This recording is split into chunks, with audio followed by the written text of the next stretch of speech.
Hello বন্ধুরা, আজকে আমরা চলেছি সাবান ইকো রিসোর্ট অ্যান্ড ন্যাচারাল পার্কে। তো এখন আমরা সারাদিন ঘুরবো ফিরবো, দেখবো যে আসলে কি আছে ভিতরে। তো আমরা এখন যাচ্ছি টিকিট কাউন্টারে। তো আপনারা আমাদের সাথেই থাকবেন, তো চলুন। আমরা এখন চলেছি টিকিট কাউন্টারের কাছে। তো এখন যাবো টিকিট কাউন্টারে টিকিট কাটতে, কত কি প্রাইস এটা তো জানা দরকার, তাই না? তো চলুন, আমরা এখন চলেছি সাবানা পার্কের ভিতরে। তো পার্কের ভিতরে আসলে কি কি আছে এটা তো দেখা দরকার। তো চলুন বন্ধুরা।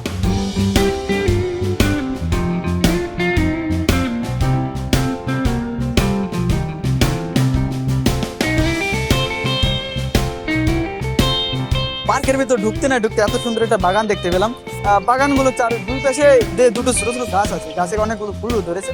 এখন সামনের দিক যাবো, কিন্তু সামনে অনেক বড় রাস্তা। তো ওই সামনের রাস্তার দিকে হেঁটে হেঁটে যাওয়া লাগবে আমাদের। আর আপনাদের চাইলে গাড়ি নিয়ে আসতে পারেন, সমস্যা নেই।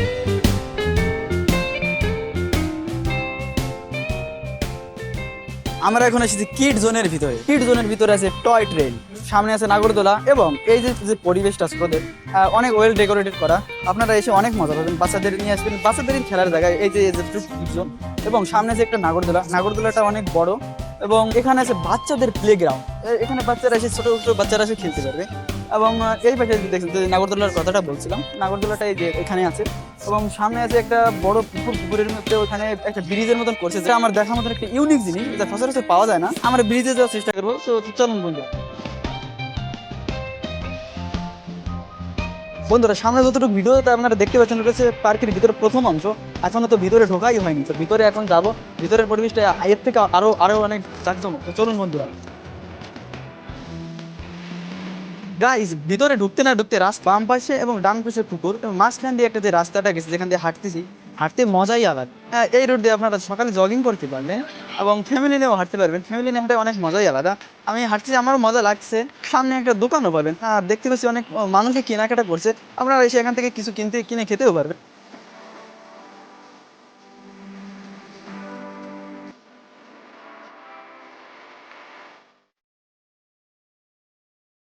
আমরা যে সাইডে আছি তার চোখের আড়াল হতে হতে দেখা পড়ে গেল এখানে আছে ফলের বাগান। আসলেই এখানে অনেক আম গাছে দেখলাম মুকুলে ধরেছে। এখানে কোনো কিছু ছেঁড়া নিষিদ্ধ, তাই এখানে আপনার কিছু খেতে পারবেন না, ফল ছেড়ে ছেড়ে কোনো কিছু খেতেই পারবেন না।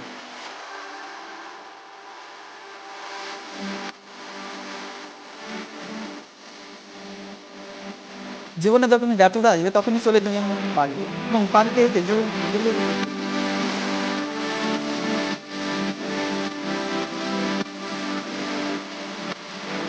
আপনারা এত সময় দেখছেন পার্কের ন্যাচারাল দৃশ্য, আর এখন আমি আপনাদের দেখাবো পার্কের রিসোর্ট, যেটা অনেক সুন্দর বানিয়েছে। বন্ধুরা, আমরা এখন এসে চলেছি রিসোর্টের ভিতরে। তো এখানে ছোট ছোট ইগলু ঘর আছে, তো সাথেই চলুন, আমার ইগলু ঘরগুলো তো দেখানো দরকার, চলুন। বন্ধুরা, আমরা চলে এসেছি ইগলু ঘরের কাছে। তো ইগলু ঘরে এখানে মনে হচ্ছে লক করা আছে। এখানে শুধু আমাদের সাধারণ জনগণের ঢোকা নিষিদ্ধ মনে হচ্ছে, আমার সেটা মনে হয়। আর ওই পাশেটাও লক করা, তার মানে আমরা ঢুকতে পারবো না এই পাশে। ও ঝর্ণা! বন্ধুরা চলুন, এখানে তো ঝর্ণা আমি দেখতে পাচ্ছি, ঝর্ণা।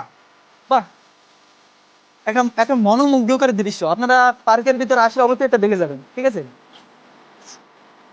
বন্ধুরা, আমরা এখন চলে এসেছি সাবানা পার্কের রিসোর্টের ভিতরে ঝর্ণার সাইডে।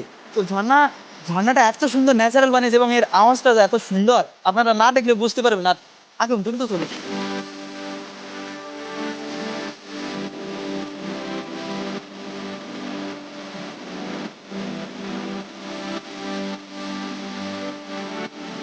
তো অবশেষে ঝর্ণার কাছে চলে এসেছি। তো বন্ধুরা, দ্রুত দ্রুত আপনাদের তো আসাই উচিত, এখানে না আসলে মিস করবেন সত্যি। আপনারা পার্কে আসবেন এবং এই রিসোর্টের মধ্যে ঝর্ণার কর্নার আসবেন, এটা কিন্তু হয় না। এই যে মনোরম দৃশ্যটা, এই মনোরম দৃশ্যটা খুবই মনোমুগ্ধকর। এখন আপাতত ঝর্ণাটা বন্ধ করে দেওয়া হয়েছে, আপনারা যখন আসবেন তখন চালু করে দেওয়া হতে পারে। আমাদের তো এখন সন্ধ্যা হয়ে গেছে, তাই আর কি বন্ধ করে দেওয়া হয়েছে। If you want to enjoy life then come to Sabana park.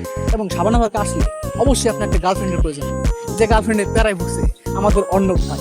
তাহলে অর্ণব ভাই, আপনার সাবানা পার্কে এসে কেমন লাগছে?